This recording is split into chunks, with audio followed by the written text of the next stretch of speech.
Welcome back. Barnes & Noble, you remember them, has apologized to an Arizona man for kicking him out for being alone in the children's section. The 73-year-old doctor says he was by himself shopping for his grandchildren when a clerk asked him to leave after a female shopper complained. Says a Barnes & Noble spokesman, which might be the only employee they have left, "We should not have done so. It is not our policy to ask customers to leave any section of our stores without justification." Michael, you have actually written many children's books.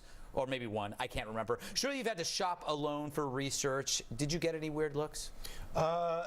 Yes, but I think this is a slightly different situation. I often find myself in the children's section alone because I do write children's books. I think the difference between me and this gentleman is that he, I think, was fully clothed at the time. Yes, yeah.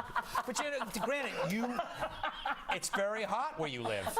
Oh, very sweltering, Connecticut. Yes, it's sweltering.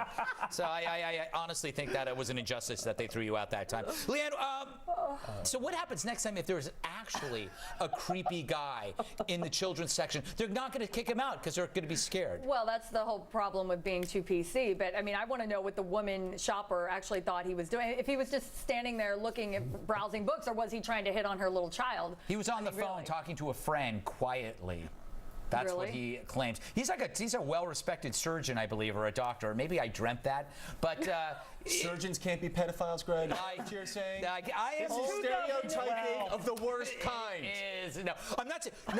Look. I'm not saying surgeons can't be pedophiles. I'm offended. All pedophiles are surgeons, is what it is. Anyway, this is groomers. We're all groomers. I mean, they're all groomers. They're all groomers, not surgeons. Jamie, are we just becoming oversensitive to creepiness? I think so. I mean, if you can't be in a bookstore like that and look at children's books, this is not America. What next? Our fat people are going to be pushed out of like the health area, the health section, yes, because they don't fit the demographics. I think that's just outrageous. Interesting parallel, Bill. You shop in the children's section, but that's because you read at a third grade level. Do people bother you? Nobody bothers me because they think I am a third grader. I will say this, I could almost hear the F-bomb coming out of Michael's editor's mouth after he relayed that story when it comes to selling his next children's book. It was a great anecdote professionally, not sure if it's such a great move. I was doing research. The book is called Mommy, I'm Half Dressed. It's a very sweet book in context. Yo, every page is an article of clothing the child has to find to put on. It's actually the reverse. You actually remove it's me, fully dressed. And each page you take off. All right, it's you, and it's actually it's one of these flip books where your clothes actually come off quickly. Look, when looked at, it's delightful. If you just would give it a chance. Yeah, I think you're. It's adorable. Is it your child version of strip poker?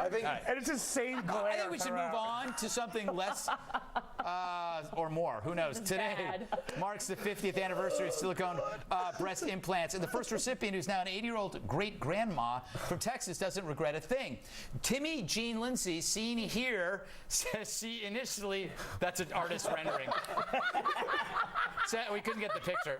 She initially went to a Houston hospital in 1962 to have tattoos removed from her chest. The surgeon told her she'd be the perfect candidate for his revolutionary new procedure, and she later became president of the United States. I bet you weren't aware of that. You know, here's the great, breast implants have been an amazing kind of thing because they help with reconstructive surgery for people who've had, cancer, but it's also become an option for so many women, Leanne, that I almost missed the real thing. Not quite. Well, sure. It's probably a generational thing. A lot of women get them now, but men get implants too. Don't think they don't. Pec implants. Really? Yes, they do. All right, let's change the subject. But I think it's very interesting that why did the doctor pick her? Because maybe somebody back then, she had tattoos on her chest, so was he questioning her like, oh, she must be a bad girl. We'll try putting silicone implants in this woman. And but that's how doctors trailblaze, that they talk to people and say, hey, are you interested in doing this? Right, trial case. Yes. Yeah. But why her particularly? No, I mean, like for me, for example, like the herpes thing that I take has been a miracle. It really has. And totally experimental, you guys. Right? Yeah, you're into the third decade, aren't you? I'm in my third decade. I contracted it when I was 4.5. Yes. and it's just been a delight. And not upstairs; it's all downstairs. Oh, God, I don't need to. Did the doctor ask you when you went in to get your pec implants? Yes, I went in for pec implants at the age of 4.5. Yes. And asked if he had any sort of aerosol spray for some things that were going on downstairs. Jamie, do you ever think that breast implants are sexist because there's no male equivalent as prolific? No, there is Hair plugs, same thing. That's a good point. Hair plugs. I don't. This actually story made me sick. We're talking about 80-year-old boob implants. Hey, But just- let me just what? let me just suggest this. 50-year-old implants, 80-year-old woman. That's right. That's the difference. This guy was a precursor to I'm like a federal boob inspector. Yeah. It all started with him. Yeah, he had the T-shirt made, Bill, and it worked. Bill, you have breast implants, but on your thighs. I'm lonely. Yes. I love Does that attract a certain man? How dare you? Quickly. I love how she said that she doesn't regret anything and that the implants never leaked or ruptured, but they have calcified a bit. That would be a regret. All right. By definition, that's a regret. I salute the innovation that is breast implants and the wonder that it's brought to the world everywhere. What am I saying? We'll I don't close know that where with a I am. post-game wrap-up from TV's Andy Levy. To see clips of recent shows, foxnews.com/weather.